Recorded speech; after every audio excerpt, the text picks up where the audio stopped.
Good sunny morning. This is the 16th of March, and this is Fergie's litter. They just came outside.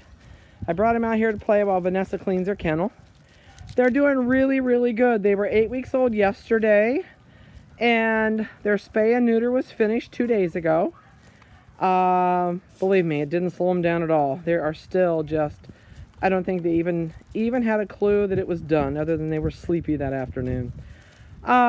Everybody's doing fantastic. They are ready to go home. They are active. They are piranha on 4 feet, as I call them.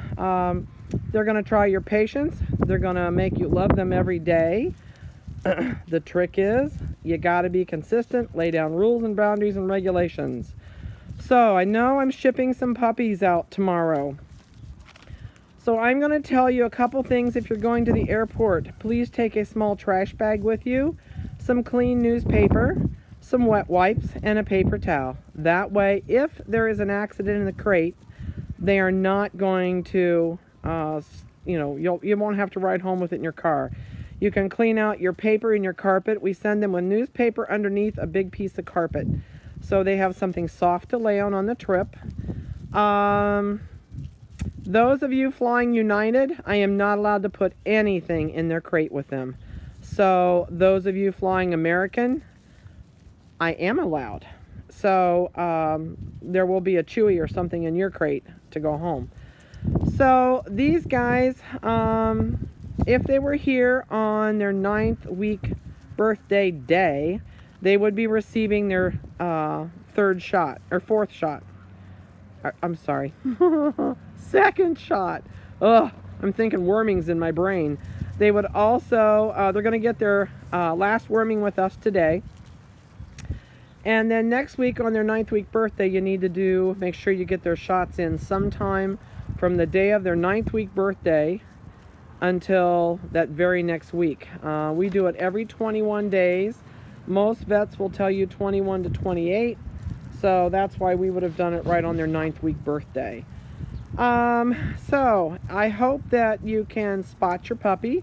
Collars are buried under these thick coats, except for the neon pink and the red collar are right here in front of us playing tug of war, the 2 white party colored puppies. Who's underneath me? The purple just took the ball and has the ball. That's the purple collar. The yellow collar puppy is right here underneath me. Boy, that's unusual. The green puppy is right there at the blue ball. Now he's turned around to run. And the very last collar is out there. I think it's an orange. He's got the white feet, and he's got the toy in his mouth, and I kind of got a glimpse of it. It's an orange. It's a neon orange collar puppy. All right. That's unusual. I usually can't see him. So I'm going to give you weights by collar colors. The light pink collar. Oh dear, where's the light pink? Maybe that's neon pink, or not light pink. There's got to be a light pink out here that I've missed then. Yellow, I just spotted yellow again. Light pink, light pink, light pink, where are you? Light pink must be the brown that's out here with its butt to us. Right there. And I can't see collar color. Yep, it's light pink. Ah, there we go. That's the light pink.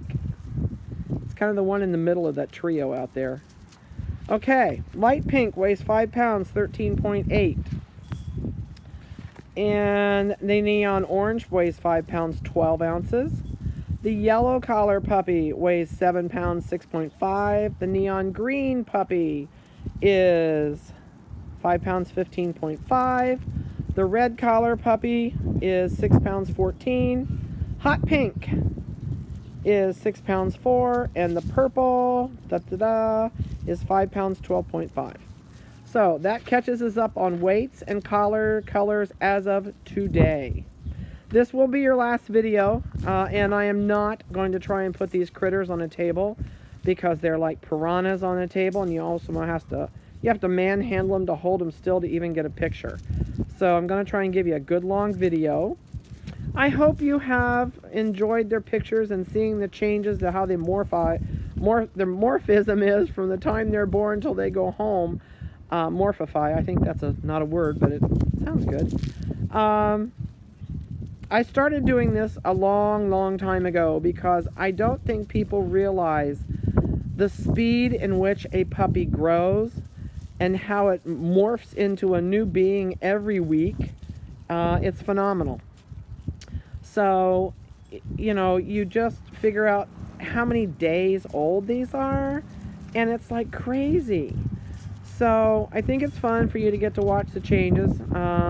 I don't always keep up with it like I would like to, especially if we have a lot of puppies at the same time and one of us gets sick. We've had an employee out for 2 days, and with me with bronchitis, it's been a tough week, but hey, we made it, and I'm trying to get your videos in at the last minute.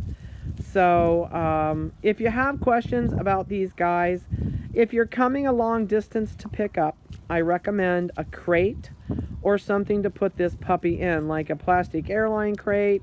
They have them at any Walmart, Myers, anything that is a discount store carries them. If you're not going to use it later on as an adult, then get something that will fit. About a 24-inch long crate would be fine. That'll give the puppy room to turn around, lay down, and get up and move around. Boy, that one's like somebody turned the button on him. Oh, they're playing tug of war. Keep away or something.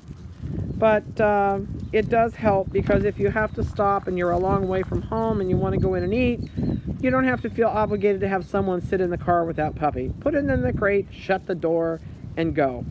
If you're in a really sunny spot and it's going to get over 70 degrees in that car, crack your window. I don't believe if you're in a cold area right now, you're going to get that cold. And the puppy will be fine. Just remember, no roadside rests.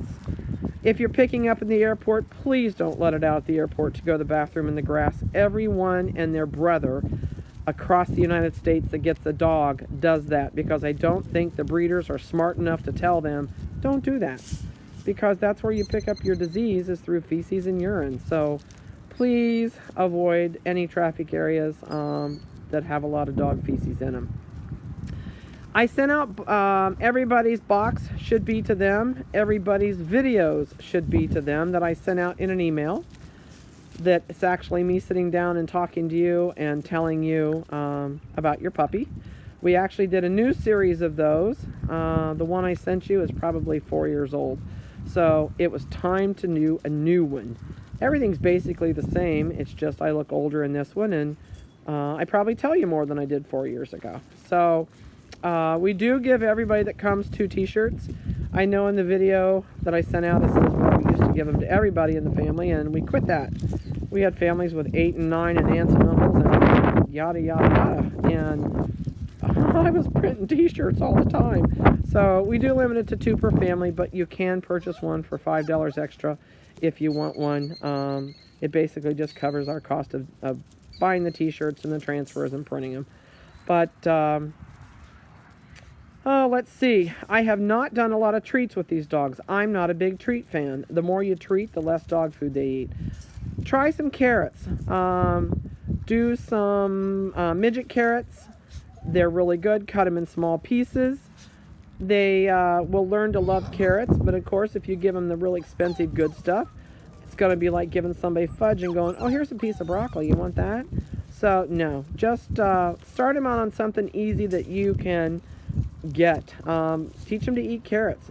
If you don't give them other stuff, they'll think carrots are wonderful. Pieces of apples are good.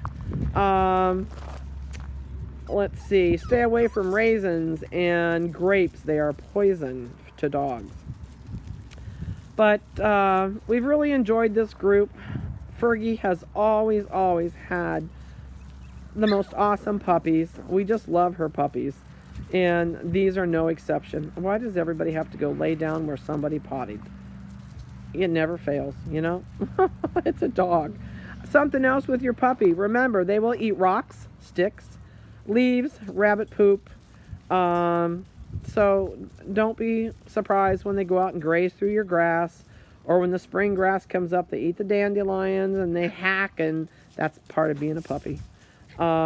Just set down rules, boundaries, and limitations. Make sure you stick to them. The first 2 months home with you sets the stage for the rest of this dog's life with you. So don't be nilly-milly in the beginning and then decide to crack down later. It doesn't work. Crack down from the beginning. This dog will still love you. Don't feel guilty when you put it in a crate and have to go away for the day. Give it something new to do, a new bone, a new chewy, something it hasn't seen. They are used to us changing toys every day. We never give them the same toys each day because they get bored just like a kid does. And we throw them in the washing machine and give them new ones. So, no, we're going to argue. But they're wound. We're going to leave them out here for about a half hour and let them play. So, we'll see many of you soon. Also, those of you that are coming, parking. We have a large parking lot if you've not been here at all. So when you come around back behind my house at the top of the driveway, also when you pull onto our road, it will say stop, road closed. My driveway is immediately on your left. I have a van, a gray Nissan van. Watch for my license plate. It says SChnoodles. Park by my van and come in that small walk-through door by to the right of my van. The puppies are in there. But please don't park where you first come up the driveway. You'll see the employee cars. You'll have to carry everything all the way across the parking lot if it's nasty weather. So come over, park by my van. My husband's Honda might be over here too. You're not going to block anybody in, so if you need to park behind somebody, do so. Or pull right up to that overhead door by the golf cart, and we're right inside. So look forward to seeing ya. Call me if you have questions, and we'll talk to you later.